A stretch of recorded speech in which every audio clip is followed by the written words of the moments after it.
Hey everybody, welcome back to the channel once again. I am Robert Storms. As always, if you're finding me for the very first time, please be sure to click that like and subscribe button. Guys, Fast 9, finally was able to go see it last night. This is going to be my review. Went in with this with very low expectations because so many people were saying that it was really bad. There are 9 films now in this franchise, 10 if you count Hobbs and Shaw. When you look at this movie, I went in, tried to shut my brain off, knowing what I'm going to get, just judging by the trailer. You've seen the trailer. You've seen how crazy shit was in this trailer. So I went in, I'm just going to shut my mind off, sit through this movie, and I just could not do that. There are leaps and bounds that this movie constantly tells you to take, and there's logic that they try to justify or try to explain, but then they kill their own logic later on. This franchise has turned into a superhero franchise. But the biggest problem with that is, even in the superhero movies, whether it's Marvel or DC, it's a little bit, we're talking about characters that can fly, that are a little bit more believable than the shit that they pull off in Fast 9. There's a scene at the end of this movie where him and John Cena are trying to take down his giant armored train thing, and they use the magnets to try to trip it from both sides. Now, let's not forget, in real life, if this would happen, the wheels of that tank thing would crush both vehicles. But no, they managed to make this thing flip. Not only that, it is then shot 4 times by missiles, blows up, Dom jumps out, right, rolls around, the whole thing blows up, and his shirt is still wet with no holes in it. But there comes a time where you're just like, this is just completely unbelievable. And we're not even talking about the part where they put rocket engines on a car and they go to outer space. Ludacris and Tyrese go into orbit to take out a satellite. They did what? Like, I understand it's a popcorn flick, it's entertaining, but we shouldn't be laughing at the movie that hard. I mean, let's be real. Fast 6 things started getting really ridiculous, right? But it's like every movie, they really amp up the ridiculousness of the film. And in this, like it's ridiculous. Like, they're going across wooden bridges, like that would not fly. They use a rope to catapult themselves.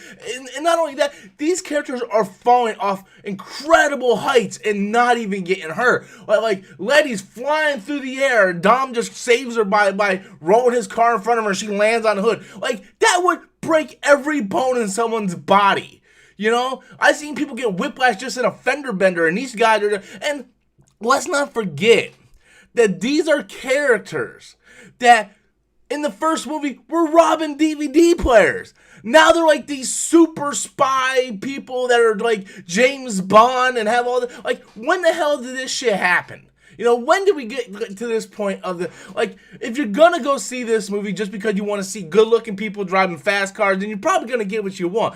I like a little more in my movies, and I don't think it would bother me as much as it does if the movie was shorter. This movie, I think, was like clocking in around 3 hours long, 2.5 hours, 3 hours long. Like, it was long. Like, I went to go see it at 6 o'clock. The movie didn't get over to 9 o'clock. John Cena's in this movie. I actually thought he did a pretty good job for what he was able to do. I mean, they didn't give him a whole lot to do. They didn't ask him to win an Oscar. They're just like, hey, just sit here and play Dom's brother.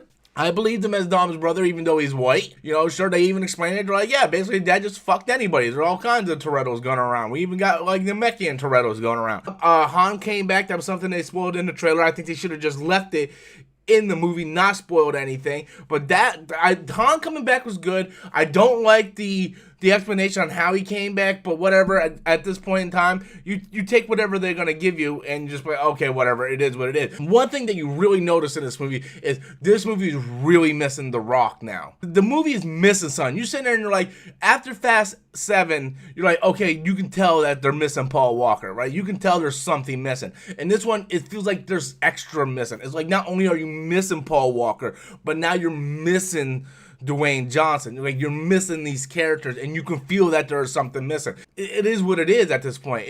All it is action, spectacle, shock TV, see how much shit they can put up with and how much the audience is willing to believe and not believe. And I know you go into these movies knowing that none of this stuff is real, but then they take these giant leaps that they even destroy the logic in which the universe they built. You know, you got to remember that this was a movie where it was all about drag races and stealing DVD players and stuff like that. Now they're going to orbit. At the end of the day, Fast 9, if you went to go see this movie, you know exactly what you were getting into. You're not going to see this movie to think he's going to win Best Picture at the Oscars. You're not going to see some fantastic acting by Vin Diesel that's going to get him an Academy Award at the end of the year. You're not going to see Fast 9 for these reasons. You're going to see Fast 9 because you want to be entertained. You want to see cars doing ridiculous shit. You want to see hot girls. You want to see guys with their shirts off. You want to see all that type of stuff on the screen. That's why you're going to see Fast 9,